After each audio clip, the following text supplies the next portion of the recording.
After studying this module, you shall know and understand the meaning of heteroscedasticity, learn the reasons of occurrence of heteroscedasticity in regression models, analyze and interpret consequences of using OLS in the presence of heteroscedasticity.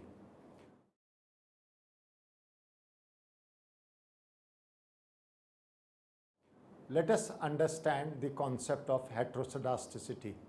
We would begin with a beginner's perspective. Suppose a student becomes interested in gender inequality and its negative effects for development of capabilities of women, their freedom of choice, and human development in general.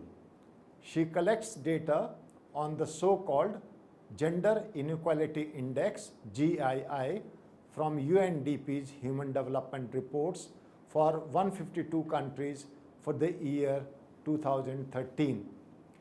GII is a composite measure reflecting inequality in achievement between women and men in 3 dimensions: reproductive health, empowerment, and economic status. It can take values between 0 and 1, lower numbers reflecting greater gender equality.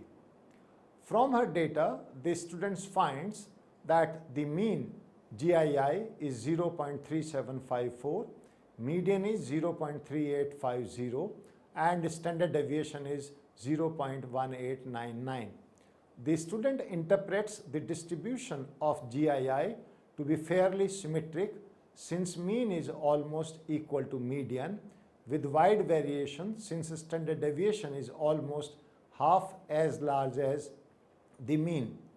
She notices that countries in her sample are very heterogeneous with stark variations in socio-economic dimensions.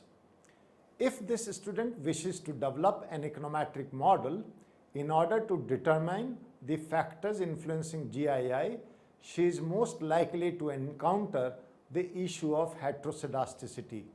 One of the most common violations of the classical linear regression model in cross-sectional data consisting of heterogeneous units in the sample. An econometrician's perspective, what is heteroscedasticity? To understand the meaning of heteroscedasticity, let us recall the homoscedasticity assumption of the classical linear regression model. Homoscedasticity refers to a phenomena where the error terms in the population regression function are identically and independently distributed with the mean 0 and equal variance sigma square. For a 2-variable population regression function, which is denoted as yi is equal to beta 1 plus beta 2 xi plus mu I, where I is from 1 to n, this is our equation number 1. Symbolically, homoscedasticity implies that variance of mu I given xi is equal to variance of yi given xi is equal to sigma square, where I is equal to 1, 2, 3 to n. This is our second equation. This equation 2 reflects the dispersion of error terms around their mean 0. It is also a measure of dispersion of the data values of the dependent variable around the linear regression line beta 1 plus beta 2 xi. The constant value sigma square implies that this dispersion is same for all observations on x. The violation of this assumption is known as heteroscedasticity. It is basically a phenomena where the stochastic random or disturbances exhibit a non-constant conditional variance. Symbolically, heteroscedasticity implies that variance of mu I given xi is equal to variance of yi given xi and is equal to expected value of mu I square is equal to sigma square, where I is again equal to 1 to n. This is our equation 3. Heteroscedasticity basically is a result of data generating process that draws disturbances for each value of the independent variable from distributions that have different variances. It also implies that dispersion of the dependent variable around the regression line is not constant. Heteroscedasticity usually arises in cross-sectional data where the scale of the dependent variable tends to vary across observations and in highly volatile time series data.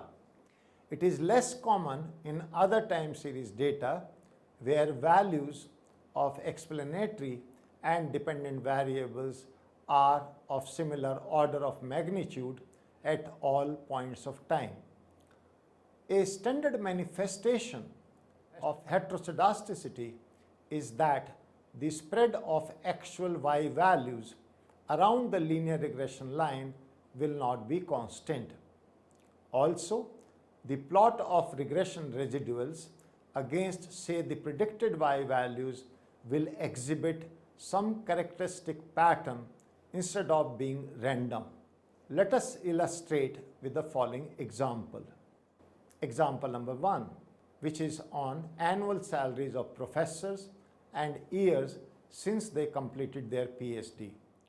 Now, figure 1 shows the scatter plot of annual salaries against years since PhD of 222 professors from 7 US universities, which are US Berkeley, UCLA, UC San Diego, Illinois, Michigan, Stanford, and Virginia for the year 1995. The source of the data is Ramu Ramanathan 2002. It can be seen that the spread of y values around the average straight line relation is not uniform. The variance initially increases, then decreases. As Ramanathan points out, the salaries of recent PhDs are very competitive in the job market, and hence salary differentials are not expected to be high. Salary of tenured professors might vary depending on their productivity and reputation.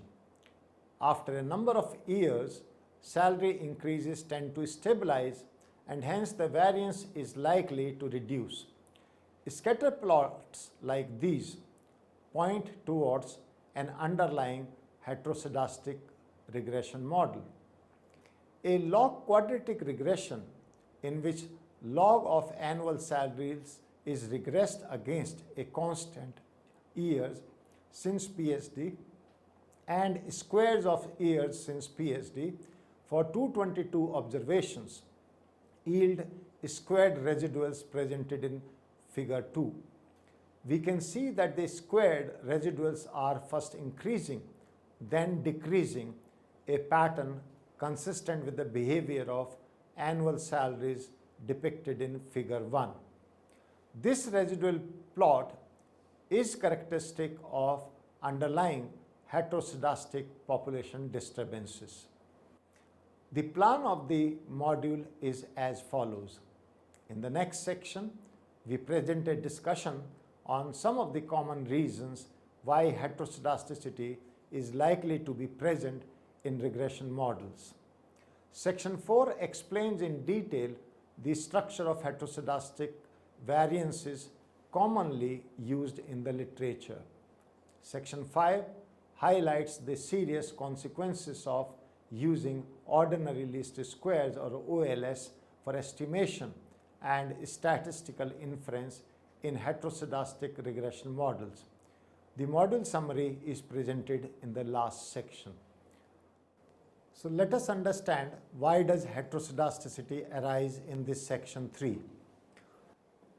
There are many reasons why error variances in regression models may be heteroscedastic. Let us look at these causes in the following discussion.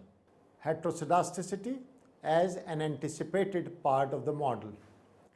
If the observations in cross-section are related to homogeneous units of different sizes or scales, the assumption of a common disturbance variance for all observations is often violated. Consider the following examples. First, suppose that the profit of a firm at a given time depends on research and development expenditures. Since large firms engage in higher research and development expenditures, which are associated with greater risk, one can expect a variation of profits around the mean for large firms to be greater than the corresponding variance for smaller firms. Therefore, the variances of the error terms in such regression models, even after accounting for variation in firm sizes, are expected to be greater for large firms than for small firms. Similarly, consider regression models for household expenditures. Households vary in size as measured by the number of family members and the level of income. Since households with large income have more discretion and choice with respect to consumption, households with higher income will have greater dispersion around their mean incomes as compared to lower income households. The residuals in the regression will then be systematically related to income. Some cross-section studies are based on replication of the dependent variable for given values of the explanatory variable. Suppose we are interested in studying the effect of fertilizer use on crop yields. For each doses of fertilizer, a group of n plots is chosen. As the doses of fertilizer increases, the variance of error terms is likely to increase, although the error variances within a group may be constant.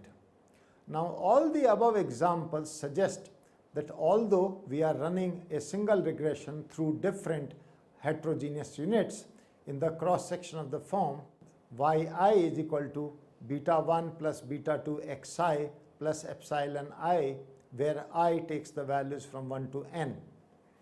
The actual regression is yi is equal to beta 1 plus beta 2 xi plus mu I, where I again takes the values from 1 to n. A regression in which slope coefficient beta 2i varies across observations. In the household expenditure example, it means that the effect of a given change in income on household expenditure will be different for low income and high income families. To illustrate the concept of heteroscedasticity, let us assume that the slope coefficients vary randomly across some fixed value beta star. Then we can say beta 2i is equal to beta star plus epsilon I, or yi is equal to beta 1 plus beta star plus epsilon I into x1i plus mu I, or yi is equal to beta 1 plus beta 1 star xi plus epsilon I xi plus mu I, or yi is equal to beta 1 plus beta star xi plus mu I, where mu I now is equal to epsilon xi plus mu I. Now, equation 4 shows that the error term mu I will vary with xi and will have unequal variance. So, heteroscedasticity due to data issues is now discussed in this section 3.2. Many times we have monthly or quarterly data on an economic variable, but we need to work on yearly data. Finding averages is a common method for aggregation. Heteroscedasticity can be generated as a consequence of data aggregation. The second reason could be that choice of a wrong scale.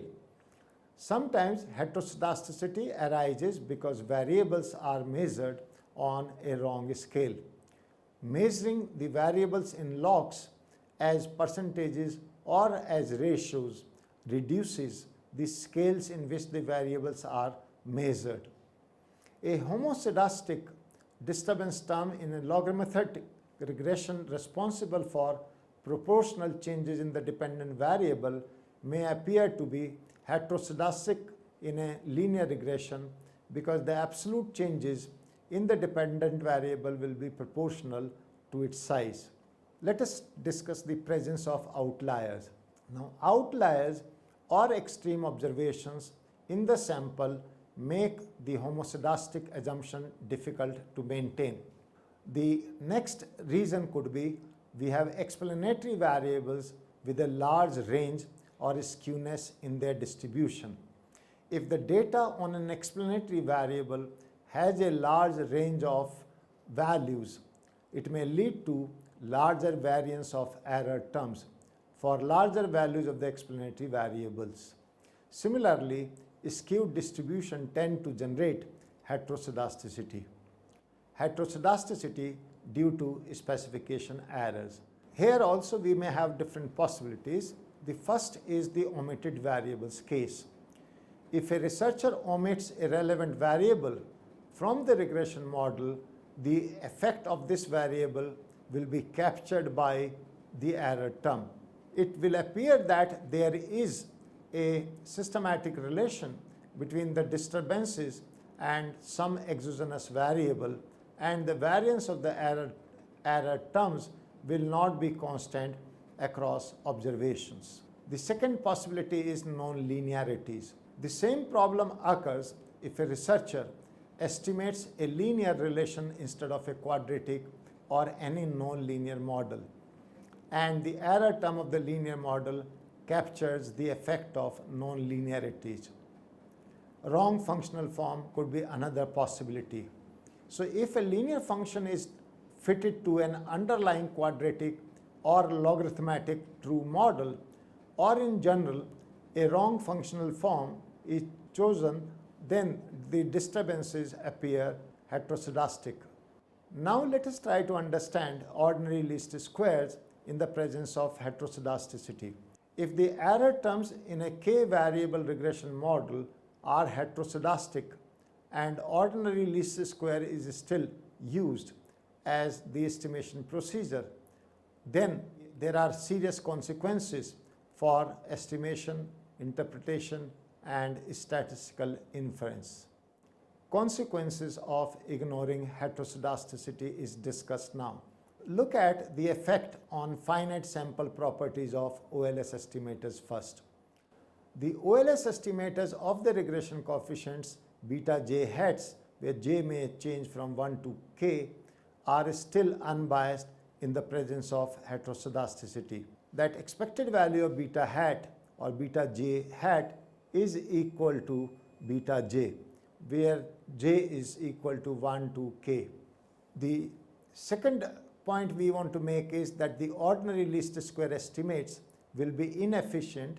They will no longer have the minimum variance in a class of unbiased estimators and hence are not blue, which means variance of beta j hat is greater than or equal to variance of beta j tilde, where beta j hat is the OLS estimator that ignores heteroscedasticity and beta j tilde is another linear unbiased estimator, but estimator that mainly explicitly takes heteroscedasticity into account. The conventional estimator of the variance of the error term sigma square is biased. This is our another consequence of heteroscedasticity. It basically means that expected value of sigma hat square is not equal to sigma square, where sigma hat square is equal to sigma mu I hat square upon n minus k. The fourth consequence is that the conventional formula for the OLS estimators of the variance of regression coefficient is wrong. The OLS estimators of the variances and covariances of the regression coefficients are biased. Another consequence is that the conventionally constructed confidence intervals are no longer valid.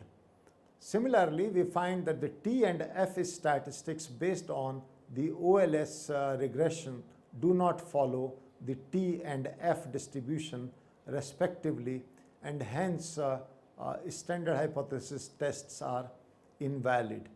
Let us understand the effects on asymptotic oblique large sample properties of all these. First effect is least square estimators of model parameters are consistent. That is, probability limit of beta j hat is equal to beta j, where j is equal to 1 to k. The second is the ordinary least square estimators are inefficient and not blue, even asymptotically.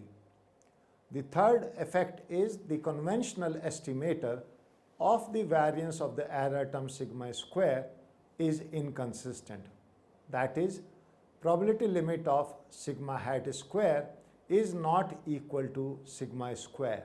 Another effect is that the OLS estimator of the variances and covariances of the regression coefficients are biased, hence hypothesis tests are invalid even in large samples.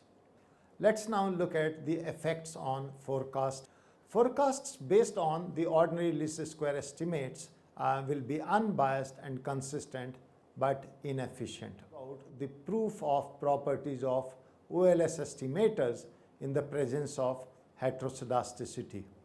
In this section, we will prove some of the properties of OLS estimators discussed in the previous section. The proof of others is beyond the scope of this module. Now consider the following simple heteroscedastic regression model where yi is equal to beta xi plus mu I, where I takes the value from 1 to n. Now variance of mu I given xi is equal to sigma I square, which is equal to sigma square into wi square, and I takes the values from 1 to n. Or the model is taken without an intercept and the dependent and independent variables are measured as deviations from their respective means. It is assumed that the variance of the error term is proportional to the square of a variable w whose values are known to us. It is also assumed that the model satisfies all other assumptions of the classical linear model, which is given by Ramanathan in 2002. Note that if we take a value 1 for all observations, we will have a case of homoscedasticity. The OLS procedure indeed assume that wi is equal to 1 for all observations and yields the estimate beta hat is equal to sigma xi yi upon sigma xi square into sigma hat square is proved to be equal to sigma mu I hat square upon n minus 1. Variance of beta hat estimate is equal to sigma hat square upon sigma xi square. This is our 13th equation. Now look at the proof of unbiasedness of OLS estimator of regression coefficients. So substituting for I from equation 11 into formula for beta hat, we get beta hat is equal to sigma xi yi upon sigma xi square is equal to beta hat is equal to sigma xi into beta 2 xi plus mu I upon sigma xi square. This is equal to beta plus sigma xi mu I upon sigma xi square. This is our equation 14. Since xi's are given and the error terms are assumed to have a zero conditional mean, we can show that expected value of beta hat is equal to beta. Hence, OLS estimators are still unbiased. Now this proof requires only two of the assumptions of the classical linear regression model, namely the error terms have zero conditional mean and they are uncorrelated with the explanatory variables. Therefore, even if heteroscedasticity is ignored, OLS estimators are still unbiased. Let us now discuss the proof of consistency of OLS estimator of a regression coefficient. Since we know expected value of xi mu I equal to 0, by the law of large numbers, we can say that the probability limit of beta hat will be equal to its expected value as n tends to infinity. That is, probability limit of beta hat is equal to expected value of beta hat, and this is equal to beta, since beta hat is an unbiased estimator of beta. Hence, OLS estimator is consistent. Note again that this proof did not require any assumption on the variance of the error term. So, the presence of heteroscedasticity will not alter the consistency property of OLS estimators. Let us now discuss the proof to show biasness and inconsistency of variance of beta hat. From equation 14, we can write the variance of beta hat as variance of beta hat equal to 1 upon sigma xi square whole square into xi square into variance of mu I, which is equal to 1 upon sigma xi square whole square into sigma xi square sigma square wi square. Now this is equal to sigma square upon sigma xi square whole square into sigma xi square wi square.